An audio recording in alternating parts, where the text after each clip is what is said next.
네, 119회 KPC 모의고사 총평 진행하겠습니다. 네, 저는 김유성이고요. 네, KPC에서 기본반 멘토를 담당하고 있습니다. 네, 119회 모의고사 출제 방향, 이제 118회 모의고사 같은 경우는 좀 생소한 문제들이 많이 나왔잖아요. 이제 119회 같은 경우는 시험이 3주 남은 시점에서 보기 때문에 최대한 익숙한 토픽, 하지만 물어보는 건 다양하게 마치 이제 133회 시험처럼 출제해달라고 요청을 드렸고요. 그 다음에 데이터 관련된 문제들의 응용 버전, 그리고 인공지능 문제는 알고리즘보다는 이제 공공에 대한 동향, 그다음 활용 중심으로 출제가 되었고요. 그 다음에 갱신된 공공 분야 가이드라인들 다양한 관점에서 출제가 되었습니다. 그 전회차에 비해서는 118회에 비해서는 좀 수월하게 접근하셨을 것 같고 대신 물어보는 게 많고 가이드 같은 것들이 많아갖고 그 부분은 좀 어려웠을 것 같아요. 네, 1교시 문제입니다. 차원의 저주, 뭐 양자 정복 기술 여러 가지가 있는데 일단은 차원의 저주 같은 것들은 대부분 다 3달러 콘텐츠로 사용하던 것들인데 요거 한번 가져가면 좋을 것 같고 차분 프라이버시, 기계 고개, 뷰산 러닝, 공공 클라우드 이런 것들을 리뷰할 예정입니다. 물론 다른 문제들도 굉장히 빈출이기 때문에 다 가져가시면 좋을 것 같고요.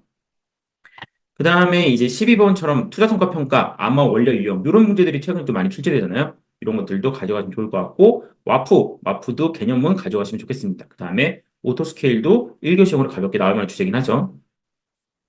네, 차원의 저주, 데이터의 차원이 증가함에 따라서 분석의 효율성과 정확도가 급격히 감소하는 현상. 생각해보세요. 만약에 어떤 그 개인의 건강에 대한 데이터를 분석하고 싶은데, 혈압도 있고, 혈당도 있고, 뭐, 심박수도 있고, 여러 가지가 있잖아요. 이 변수가 많아지면 많아질수록 데이터를 어디에 관점을 더 분석할지가 모호해지게 됩니다. 그래서 정확도가 떨어지고, 효율성이 떨어지게 되는 것들이죠. 그래서 이런 것들을 차원의 저주라 부르는데, 결정적으로 이 차원의 저주를 해결하려면 차원을 축소시키거나 아니면은 뭐 변수의 선택, 변수의 추출 이런 것들을 통해서 차원의 저주를 해결할 수가 있겠죠. 그래서 단독으로 한번 나올 만한 때가 됐기 때문에 리뷰에 넣어놨고요.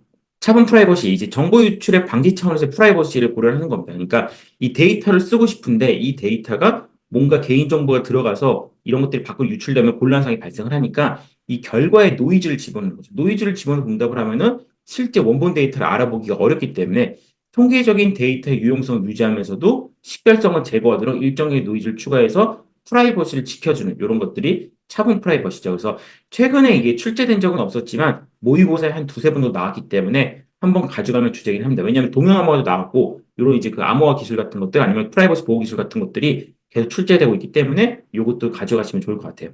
기계고객 같은 2024 트렌드인 거죠. 기계고객 같은 경우는 뭐냐면 인공지능이나 사물 인터넷 등의 기술을 통해서 자율적으로 구매 결정을 내리고 거래를 수행하는 기계가 기계고객입니다. 그러니까 사람의 형태에서 거래하는 것보다 기계가 자신만의 알고리즘으로 구매를 유도하는 구매를 진행하는 것들이 늘어날 거라는 거죠. 총 3단계. 현재는 이제 구매에 대해 사람이 큰 결정권을 가지며 사람의 개입이 큰 단계가 있지만 점점 26년도, 36년도가 되면은 기계 고객 규칙에 따라서 경쟁된 상품 중에서 최적의 선택을 하거나 아니면은 기계 고객이 소비자의 패턴, 선호도, 니즈를 추론해서 구매를 결정하는 단계로 총 3단계로 진행이 될 겁니다. 그래서 요 같은 2024 같은 경우는 2023에 슈퍼앱이 두 번 정도 출제가 되었잖아요. 이렇게 한 번 더 2024에서도 하나 나올 만한 주제긴 합니다. 그래 넣어놨고요. 공공 클라우드 같은 경우는 이제 공공 분야의 이제 클라우드들이 민간 클라우드로 전환을 하려고 하는 움직임들, 그다음에 그런 것들이 공고사항 나오고 있습니다. 특히나 뭐 디지털 플랫폼 정부나 아니면 ISP 88 2024년도 5월달에 개정된 거기서도 공공 클라우드나 공공의 민간 전환들, 클라우드 네이티브 관련된 것들이 계속 등장하고 있어요. 그래서 이런 것들을 묶어서 준비를 하시면 좋을 것 같습니다.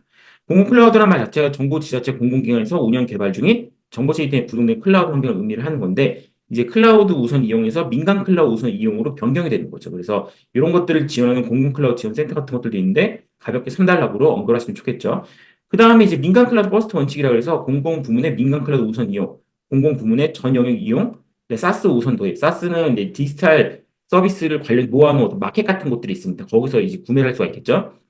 그다음에 클라우드 네이티브한 설계, 디지털 혁신의 우선 클라우드 전환 이런 것들이 우선 원칙으로 이제 언급이 되고 있습니다. 그래서 나올 만한 주제긴 하겠죠. 가져가시면 좋을 것 같고요.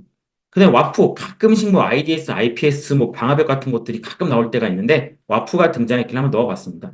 와프는 기존의 방화벽과 다른 점은 뭔가요? 기존의 방화벽은 이런 TCP/IP 그다음에 포트 레벨에서 어떤 시그니처 같은 것들을 걸러낸다면은 와프 같은 경우는 이제 7계층에 동작하는 걸 목적으로 보시면 됩니다. 그래서 OWS 탑10 같은 공격의 차단 및 차단, 그 다음에 HTTP 같은 웹 트래픽의 분석, 개인정보 포함된 뭐 카드 정보라든가 주민등록 정보 같은 것들이 있다면은 이런 것들을 대응할 수 있는 좀 방어에 도움을 줄 수 있는 시스템이 와프인 거죠. 그래서 주로 이제 개인정보를 취급하는 것들이 많을 때 와프가 앞에 한번 등장을 하고 여기 이제 인증서도 같이 수용을 해갖고 처리하는 구조로 네트워크 아키텍처를 구성을 하죠. 그래서 이것도 개념적인 부분, 그 다음에 동작하는 계층, 얘가 뭘 걸러내 주는지 정도만 가져가시면은 좋을 것 같습니다.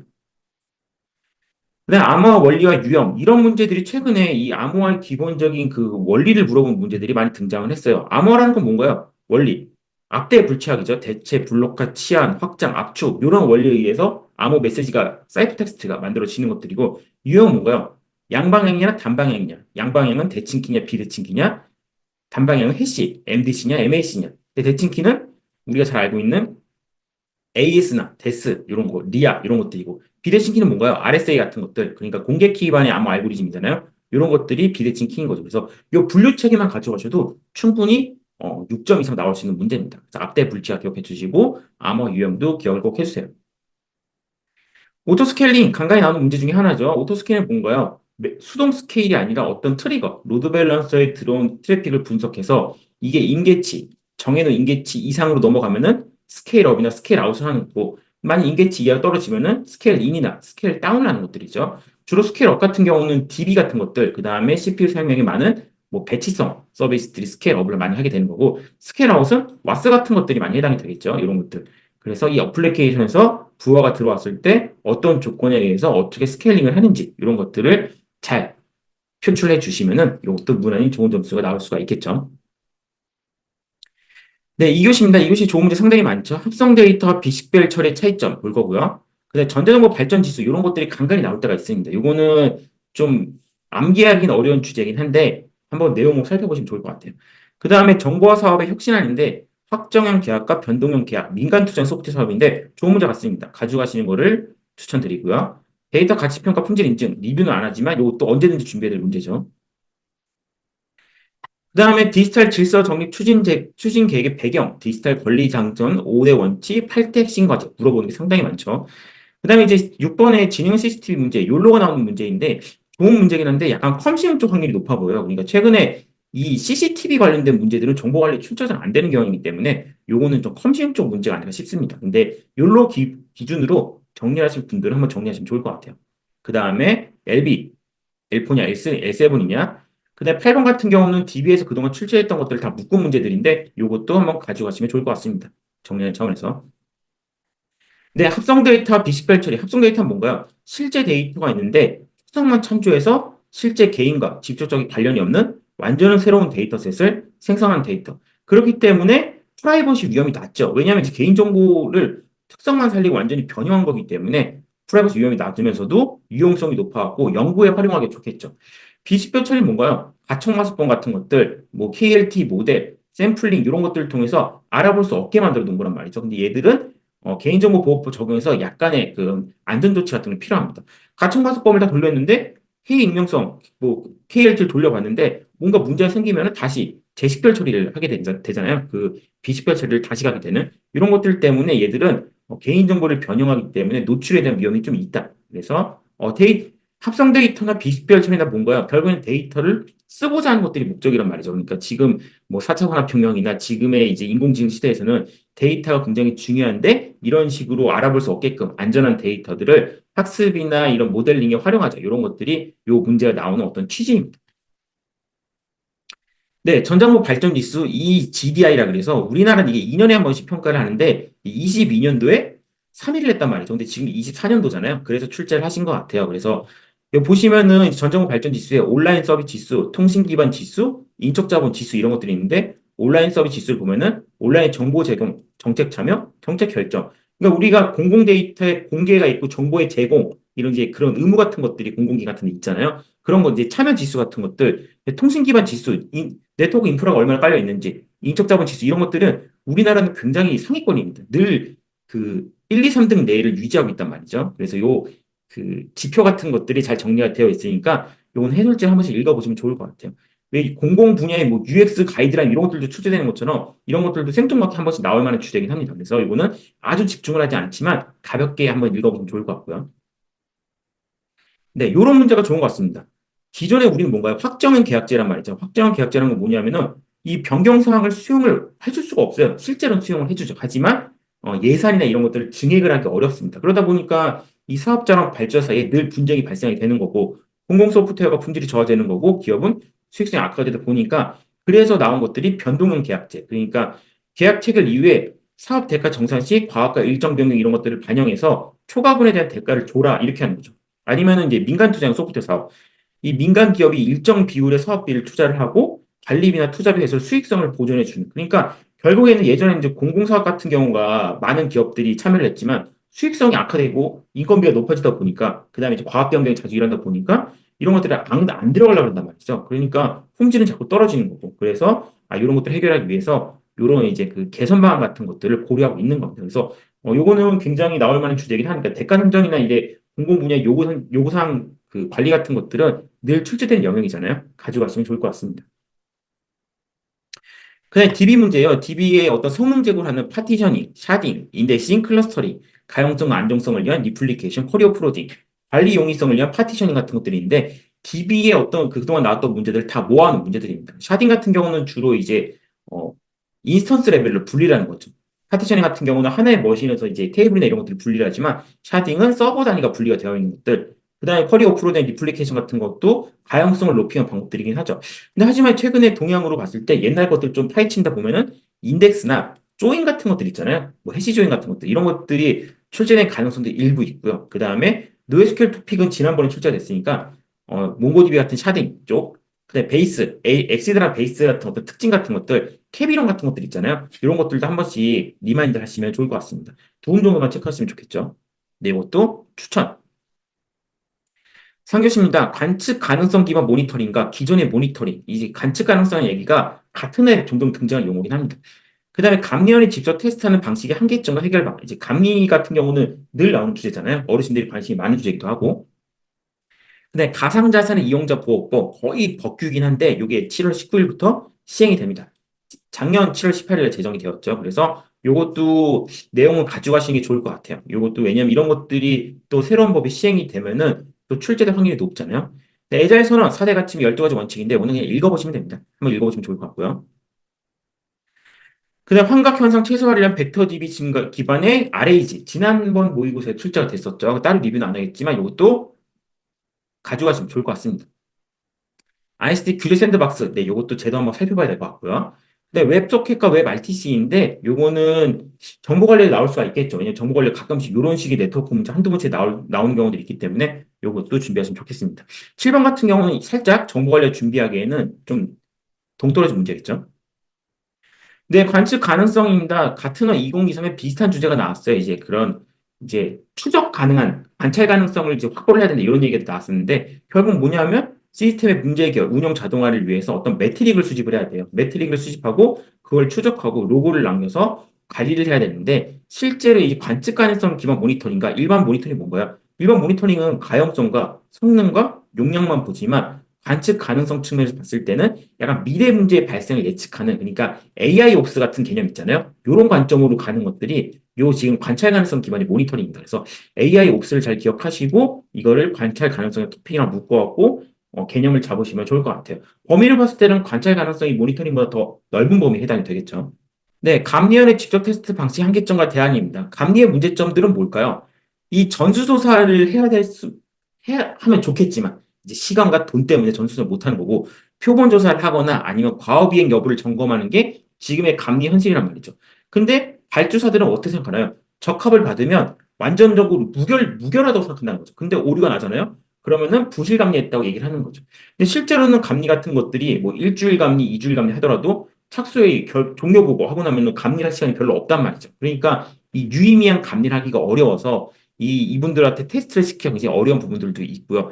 그 다음에 이제 이 어르신들이 많다 보니까 신기술 같은 것들, 인공지능 같은 경우는 또 테스트가 어렵단 말이죠. 그래서 이런 교육도 충분히 해야 되는 거고, 감리 예산도 어떤 이제 적정 대가를 잡아놔야 되는 것들이고, 근데 감리 수행 가이드도 이런 부분을 다 완벽하게 대응할 수가 없기 때문에 이런 부분까지 보완한다면은 좀 더 공공정보 시스템이 나은 감리를 받을 수가 있겠죠. 그래서 이것도 늘 등장하는 문제 중에 하나이기 때문에 현실과 문제점, 개선 방안을 세 개를 묶어갖고 정리를 하시면 좋겠습니다. 네, 핀테크 산업 육성을 위한 ICT 규제 샌드박스예요. 그래서 주로 이제 기술사 시험에 금융 관련된 문제들도 종종 출제가 되잖아요. 보시면 다양한 신기술 서비스의 시장 출시나 테스트가 가능하도록 일정 조건의 기존 규제를 면제하거나 유예하는 제도입니다. 그래서 신속 처리라는 건 뭔가요? 신기술과 서비스 관련 규제 및 허가 필요 여부를 신속하게 하는 제도인 거죠. 근데 임시 허가가 있고 실증 특례가 있습니다. 임시 허가라는 거는 신속한 시장 출시를 위해서 임시 허가를 부여하고 법령을 뒤에 정비한 다음에 허가를 주는 방식. 실증 특례는 안정성 등이나 시험 검증하기 위해서 제한적 규제를 완화해서 보다가 괜찮아졌어. 그러면 정식 허가. 이거 안정성이 미흡해. 그럼 다시 빠꾸를 내는 거죠. 요게 이제 ISD 규제 샌드박스인데 요 규제 샌드박스 안에 들어간 그 스타트업들 같은 경우는 많은 규제를 극복하고 빠른 시장 출시가 가능한 거죠. 그래서 정부의 이런 정책 자체가 이런 신기술들이나 아니면 스타트업들에 더 우대를 주는 정책들을 많이 피고 있기 때문에 관련돼서 문제가 출제될 수가 있습니다. 이것도 가져가시면 좋을 것 같아요. 네, 웹소켓과 웹RTC입니다. HTTP를 쓰다가, 웹소켓을 쓰다가, 웹RTC를 쓰다가, 인터넷 환경이 바뀌고, 그 다음에 텍스트를 보내는 거에서 뭔가 음성과 영상 같은 것들, 오디오, 비디오를 보내야 되는 요구사항들이 바뀌다 보니까 기술도 같이 바뀌고 있는 겁니다. 그래서 이런 기술 발전의 흐름에 따라서 웹 애플리케이션 요구, 기술적 한계를 계속 해결해 나가고 있다. 어떤 전체 흐름, HTTP에서 웹소켓에서 RTC로 넘어가는 것들, 그 다음에 웹소켓 같은 경우는 뭔가요? 주로 채팅 같은 데 많이 쓴단 말이죠. 근데 웹 RTC는 미디어 쪽, 그래서 화상통화, 음성, 영상 이런 것들. 그리고 실제 기술 같은 것도 보면은 웹 RTC 같은 경우는 스파터 나이트 같은 이제 나트 콜펀칭 기술 같은 것들 그 것들이 많이 좀 등장을 합니다. 그래서 뭐 P2P 서비스라든가 이런 것들 주로 UDP에 해당이 되겠죠.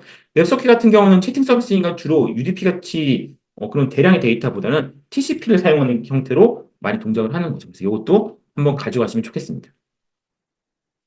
네, 4교시 문제요. 공공부문의 초고대 AI 도입 가이드라인 같은 것들, 클라우드 네이티브 계속 등장하고 있죠. 디지털 휴먼 같은 것들 가져가시면 좋을 것 같고요. 그 다음에 SOC 사업의 지능정보화 계획, 소프트웨어 공급망 보완 필요성 이렇게 보겠습니다. 네, 디지털 플랫폼 정보의 초고대 AI 추진 방향, 초고대 AI 도입 활용하는 데 필요한 관련 기준과 절차, 고려사항을 안내하는 것이 목적인 거죠. 추진 방향 볼까요? AI가 읽을 수 있는 형태로 데이터화한다. 그러니까 뭐 제이슨이나 아니면 이제 XML, 기계 판독 가능한 데이터로 만들라는 얘기겠죠. 그 다음에 클라우드 네이티브를 활용한 초고대 AI 서비스.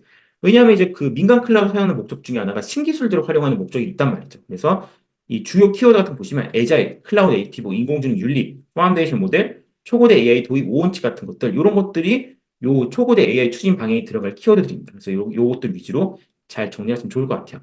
해설지가 굉장히 잘 되어 있습니다. 네, 클라우드 네이티브 이 문제는 뭔가요? 클라우드 네이티브에 대한 문제는 많이 출제가 되었고요. 이렇게 네 개짜리 이렇게 구성도 많이 그리시죠, 이렇게. 근데 클라우드 네이티브로 가기 위해서는 컨테이너화를 필수로 해야 되는데 컨테이너를 날더크로 관리할 수 없으니 결국에는 쿠버네티스가 도입이 되어야 되는 거죠. 근데 쿠버네티스 같은 경우는 133회 출제가 되었단 말이죠. 그럼 결국에는 마지막에 이 클라우드 네이티브의 준비가 끝난 상태에서 가려면 뭘 고려해야 되냐?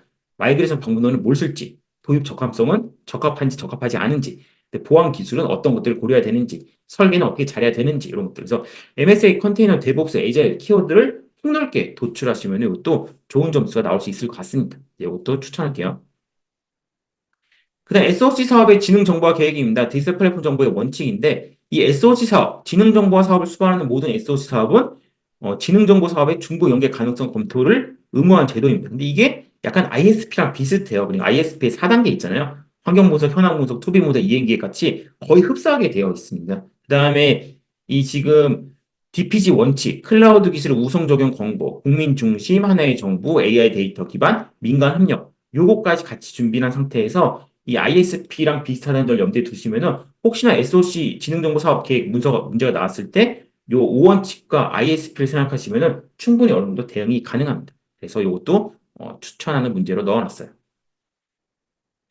네, 134회 시험까지 3주 정도 남았습니다. 토픽의 개념과 구성도를 반복하시면 좋을 것 같아요. 우리는 적어도 500개 이상의 토픽을 반복해야 되기 때문에 개념과 구성도 위주로 빠르게 돌려야지 많은 토픽들을 소화할 수 있습니다.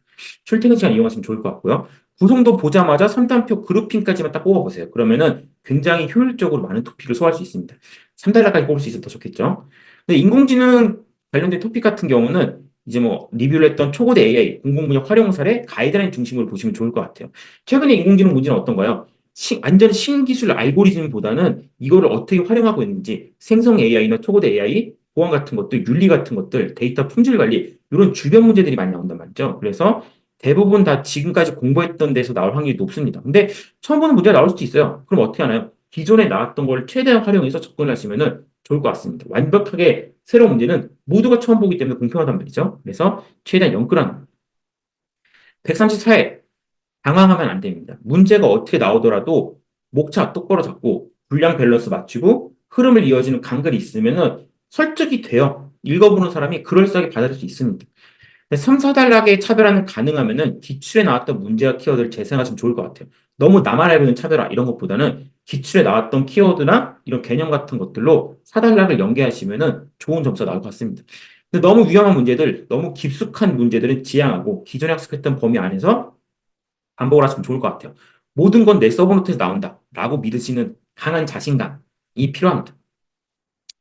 네, 130회는 다들 합격하실 거예요. 그래서 이번에도 7분이 합격을 하셨는데 합격하고 나면 다 미남 미녀가 됩니다. 그래서 여러분들도 저희가 합격을 기다리고 있으니까 다 지금 마지막 3주 힘내시고 같이 합격해서 웃는 모습으로 많은 활동을 같이 했으면 좋을 것 같습니다.